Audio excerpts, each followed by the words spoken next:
Guys, if you're planning or even wondering about a move to Salt Lake City, Utah, you're gonna wanna watch this video. I'm gonna go through some of the pros and cons of what it is to live here in Salt Lake City. Now, I've made a lot of videos and I will continue to make a lot of videos about the cities and neighborhoods in the Salt Lake Valley.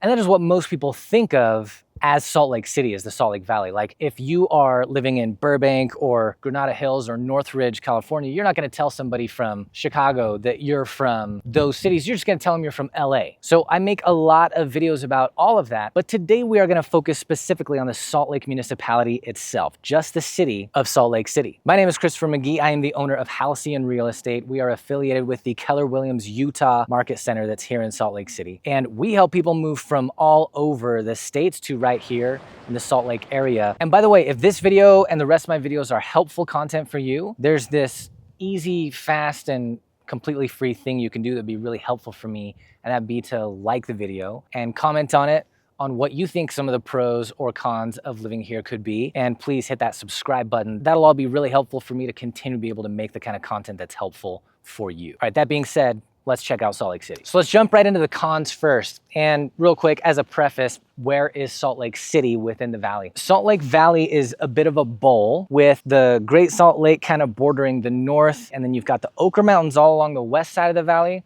and the Wasatch Mountains all along the east side of the valley, and they almost meet at the southern tip of the valley. And there's a bunch of cities within all that. But if we're just talking about Salt Lake City, it's north central to the entire valley, okay? Let's jump into those cons. The first con is going to be housing costs themselves. Now, if you're moving from somewhere in the Midwest, it'll be sticker shock. You'll be like, why are things so expensive here? If you're moving from a more expensive real estate area, like some areas in Florida or Texas or New York or California, you're gonna pay less for a similar house than you would get in those areas. But due to everything that COVID era brought to our housing market, right now in Salt Lake, if you want a 1 or 2 bedroom condo in the inner city downtown, you're gonna spend something like $225, $250K for that 1 to 2 bedroom condo, and you're gonna have like 400 to 800 square feet. Okay, on the other end of the spectrum, you're gonna have homes worth many millions of dollars. There are homes on the market right now for $14 million. The most expensive listing right now in our MLS system is $7.65 million, and it's right here in this neighborhood. This is the Ensign Downs neighborhood. It is just immediately north or behind the Utah State Capitol building. Housing prices in Utah generically, and certainly Salt Lake is a microcosm of that. Housing prices have come up about 50% in the last 5 years. That's a really dramatic turn of events, right? And wherever you may be from, your market may have seen something very similar. But importantly, our home prices have not come down the other way. They've really come up and then remained pretty flat. And that 50% rise in home values across the last 5 years here, I mean, if it were a normal housing market across that time, it would have raised more like 20 to 25%. So that's up a lot, and a lot of people are feeling that pressure on home prices. A lot of first-time buyers are just out of the market here. And renters, I mean, the housing costs are even up for renters. Rents have come down the last few years a bit, but still, in Salt Lake City, it's about half of renters are feeling the pinch in terms of they are paying 30% or more of their monthly income on housing. Another con here in Salt Lake City is going to be one of the cons that you get in any inner city, and that's a higher crime rate. If you look up crime rates in Salt Lake City, the municipality, the city, the inner city here, you're going to see it's higher than average if you're comparing Salt Lake City to other major metropolitan areas.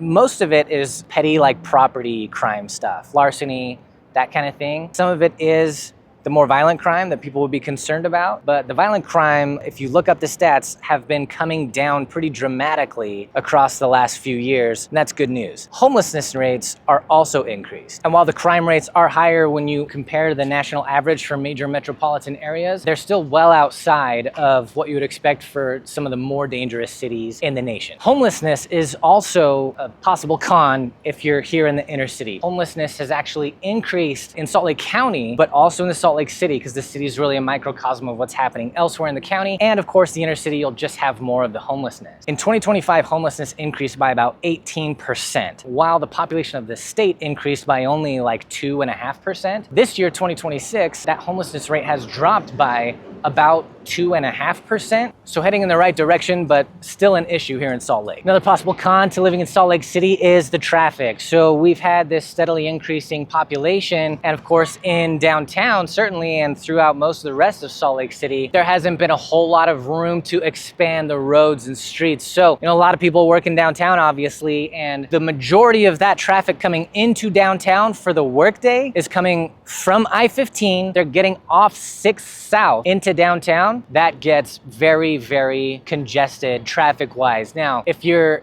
living in the city and you don't have to drive around, but if you're coming to the city, those are two different things. And if you're living in the city, there might be other ways to deal with traffic. You can take a bus, rentable scooters just available to the public, electric scooters that are all over the place. That could be fun. You might walk wherever you're going. I know an attorney who lives downtown and literally walks to where he works every day. Air quality is another thing that gets brought up as a con living here in Salt Lake Valley as well. And there's two factors that make it an issue. The first is the nature of the valley itself, just geographically. You've got this bowl shape to the valley, as I said before, and you've got the mountains on the east side and the mountains on the west side, and it's just this perfect bowl. And then you've got cold fronts that move in the winter over warmer fronts, and that kind of traps in pollution. So we're known for having a bad pollution inversion of air quality here, particularly in the winter. As far as natural disasters go, Utah doesn't have a lot of concern other than earthquakes. And the Wasatch Fault Line runs all along the east side of the Salt Lake Valley. And as far as Salt Lake City is concerned, it's right along the east side of the city's boundaries as well. That's a concern for a lot of people. And as I've mentioned in other videos where I talk about the pros and cons, if you look over the 100 years of earthquake activity along this fault line, you see that if you average it out, they found that it's something like every 200 years there's a major earthquake somewhere on the Wasatch Fault Line. Now, the Wasatch Fault Line goes all the way up into Idaho and way further south than the Salt Lake County, much less Salt Lake City. We're past that 200-year average benchmark, but of course there are spans of time where there's over 1,000 years and there's no earthquake. So there is an expected, at some point, like 5, 6, 7.0 earthquake along the Wasatch Fault somewhere, and that is a concern for a lot of people. And so if that is something that's gonna wear heavy on you, knowing that that could be coming sometime in the near future, that could be a possible con to living here. Now, you can't really talk about the pros and cons of living in Salt Lake City, Utah without talking about the Mormons, right? And for a lot of people, this is a con. A little less than 50% of the population of Salt Lake County is LDS or Mormon. Really, just like anywhere else in the world, once in a while you might run into LDS missionaries. Your neighbors are likely to leave you alone for the most part, as far as religion goes, in my experience. Since the LDS church has influence here, there are a couple of things that are often considered odd, such as liquor laws. There are a bunch of liquor laws in place in Utah that, if we sum it all up, we're basically saying we make it a lot harder to get drunk in Utah than in most other areas. Now, if you really want to get drunk, you're not gonna have a hard time, but that's an oddity that a lot of people find here in Utah that is directly connected to the LDS church. Let's talk about the pros of living in Salt Lake City, and the first one I'm gonna mention is the wealth of interesting neighborhoods and pockets of areas to live around downtown Salt Lake City. So downtown itself will have its appeal to everybody who likes being in the city, but around there you've got all these like specialized and sometimes historic neighborhoods. We started this video at the Ensign Downs neighborhood up behind the Capitol building. We've got the avenues, the upper avenues, the Marmalade District, we got Sugar House, we've got Liberty Wells, we've got Rose Park, we've got the Yale Crest, Yale Heights, Bonneville Heights area, and we got the East Central area that's kind of smashed in between where downtown and the University of Utah is. By the way, the University of Utah campus sits on the far east end of what is technically Salt Lake City. And I will just say, for the fact that we listed the first con in this video as housing prices, those up higher housing prices are an indication that this is an area where a lot of people want to live. And so, if nobody wanted to be here, housing prices would be way down. But since a lot of people still want to be here, there still is subdued demand in the current housing market. That gives leverage to buyers a little bit, but it's not major. You're not going to be, as a buyer, coming to Salt Lake City making offers that are like 10% below asking price. That's not going to happen. This is a place where a lot of people want to be, and around Salt Lake's downtown, there are so many cool places to live. Another bonus to living around here is that property taxes are much lower than national average. National average on property taxes is going to be something along the lines of 0.9% of your total value of your home is taxable.